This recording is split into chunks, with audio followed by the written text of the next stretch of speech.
안녕하세요, 청취자 여러분. 오늘 저희는 보내주신 자료, 놀라운 칭의의 은혜, 이 발췌문을 가지고 좀 깊은 이야기를 나눠보려고 합니다. 네, 기독교 신학에서는 정말 빼놓을 수 없는 아주 핵심적인 개념이죠. 칭의. 맞아요, 칭의. 근데 이게 딱 들으면 좀 어렵잖아요.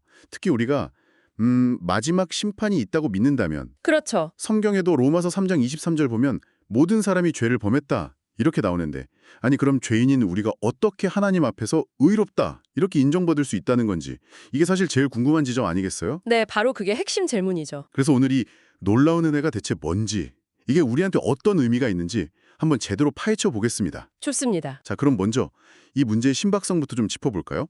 마지막 심판이 있어요. 근데 성경은 모든 사람이 죄인이래요. 그럼 뭐 다 유죄 판결? 피할 길이 없는 건가요? 좀 절망적으로 들리는데요? 네, 맞습니다. 그 지점이 사실 굉장히 절망적일 수 있는데 바로 거기서 칭의라는 개념이 등장하는 겁니다. 아, 그 절망적인 상황에서요? 네, 칭의는 쉽게 말하면 하나님께서 어떤 사람을 향해서 너 의롭다 이렇게 선언하시는 거예요. 법정 용어 같은 거죠. 선언이요? 내가 막 착해져서가 아니고요? 그렇죠. 뭐랄까 도덕적으로 완벽해졌다 이런 뜻이라기보다는 자료에서도 강조하듯이 하나님께서 그냥 너는 내 사람이다 이렇게 은혜로 불러주시는 것에 가깝습니다. 이사야서 말씀처럼요. 관계적인 선언이군요. 네, 그리고 이 모든 게 가능한 이유는 딱 하나, 바로 예수 그리스도 때문이라는 거죠. 그렇군요. 근데 로마서 3장 24절에 보면 자료에서 말하는 놀라운 반전이 두 가지나 있다고 하잖아요. 첫 번째가 방금 우리가 죄인이라고 했는데 바로 그 사람들을 향해서 의롭다 하심을 얻었다, 이렇게 말한다는 거죠. 이게 어떻게 가능할까요? 죄인이 어떻게 의인이 되죠? 그게 정말 놀라운 지점이죠. 그 답은 명확하게 제시됩니다. 로마서 3장 24절에 그리스도 예수 안에 있는 속량 때문에 우리가 의롭다함을 얻었다 이렇게요.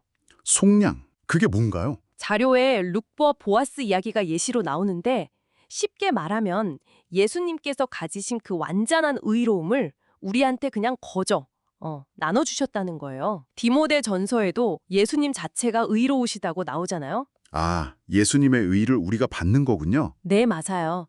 중요한 건 이게 값이 없이 주어졌다는 겁니다. 우리의 어떤 행위나 자격 때문이 아니라 이게 첫 번째 놀라움의 핵심이에요. 값없이, 선물로. 알겠습니다. 그럼 두 번째 반전은 뭔가요? 이것도 정말 흥미로운데요. 원래 성경을 보면 이 의롭다는 판결은 보통 마지막 날에 있을 일? 미래의 소망처럼 이야기되거든요. 갈라디아서 5장 5절 같은 곳을 보면요. 네, 마지막 심판 때 최종적으로 결정될 일처럼요? 그렇죠. 그런데 로마서 3장 24절은 이 칭을가 이미, 지금, 현재 이루어진 일이라고 선언해요.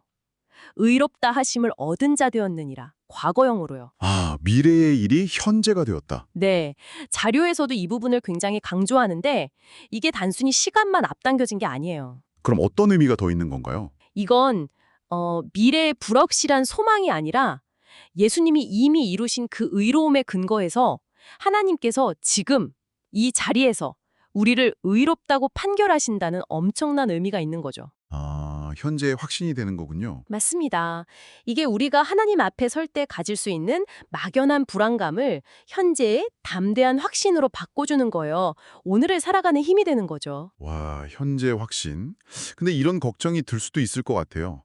아니, 지금 의롭다고 선언 받았어도 혹시 나중에 마지막 심판 가서는 결과가 뒤집히면 어떡하지? 이런 불안감이요? 네, 충분히 가질 수 있는 질문입니다. 아주 좋은 지적이에요. 근데 성경은 그 불안감에 대해서 그냥 걱정 마세요. 이렇게만 말하진 않아요. 아, 그래요? 그럼 어떻게 말하나요? 오히려 지금 받은 이 의롭다는 선언이 마지막까지 유효하도록 성령께서 우리 안에서 계속 일하실 거라는 하나님의 신실하심, 그 약속을 믿으라고 가르치죠. 자료에서도 이 부분을 언급하고요. 성령께서 도우신다는 거군요. 네, 그래서 성경은 우리에게 구원을 이미 받았지만 동시에 두렵고 떨림으로 이루어가라 라고 말하는 거예요.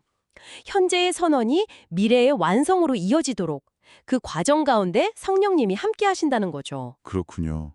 믿음과 과정이 함께 가는 거네요. 자료에서는 이 은혜를 파격적이라는 단어까지 써서 표현하던데 어떤 점이 그렇게 파격적이라고 보는 걸까요?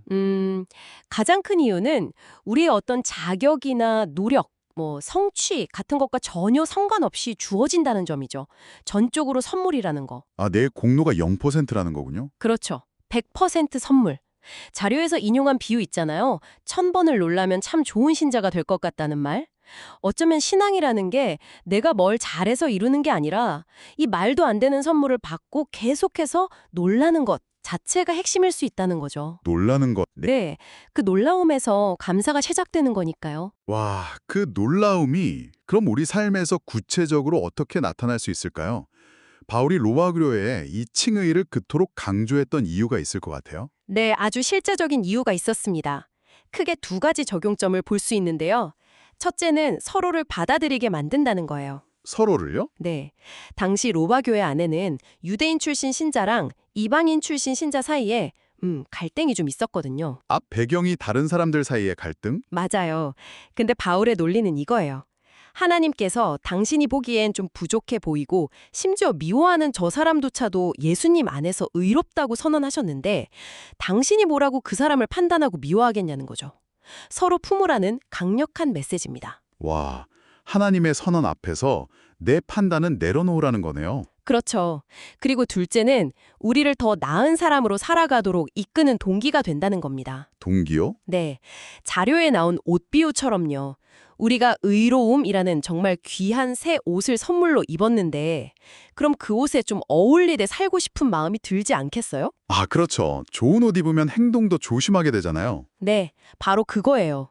하나님이 너 의롭다 하신 선언은 그냥 이름표 같은 게 아니라 그 신분에 맞게 살아가도록 우리를 격려하고 이끄는 힘이 있다는 거죠. 그렇군요.